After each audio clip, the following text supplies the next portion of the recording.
कभी कभी किसी प्रश्न का कोई स्पष्ट उत्तर हो, ऐसा दिखता नहीं है कि कोई स्पष्ट उत्तर ही है।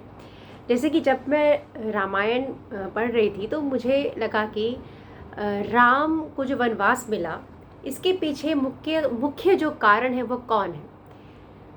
एक मंथरा जो दासी थी, उसका अपना लोभ कि यदि केकई राजमाता बन जाएगी तो वो चूंकि केकई की दासी हैं तो उन्हें भी फायदा होगा, तो मंथरा दासी का लोभ।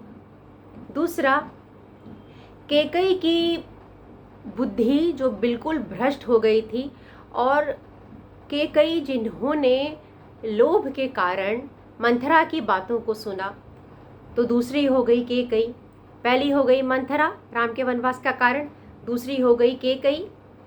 और तीसरा यह बात कि राजा दशरथ ने जो वचन दिया था उसकी गरिमा, मतलब अगर राजा दशरथ अपने वचन को तोड़ देते, केकई ने उनसे कहा था कि यदि आपने मेरा बात नहीं माना तो अपने प्राणों का त्याग करूंगी, और वह मान लीजिए वह देख रहे थे कि यह अधर्म हो रहा है, जो हो रहा है वह स्पष्ट ही अधर्म था केकई जो कर रही थी, परंतु वह अगर यह कहते कि ठीक है, तुम्हें जैसा करना है तुम करो, लेकिन मैं ये अधर्म नहीं होने दूंगा, क्योंकि मैंने जब तुम्हें वचन दिया था तब तुम ऐसी नहीं थी, अब तुम्हारा बुद्धि ही पलट चुका है।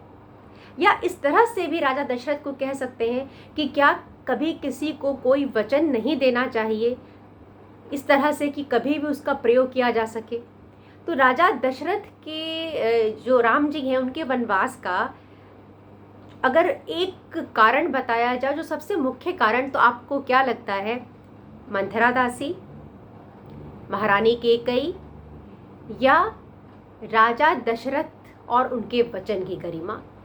तो यह तीन चरित्र हैं, और मुझे बताइएगा कि आपके हिसाब से जो सबसे मुख्य है कारण वह क्या है और क्यों है।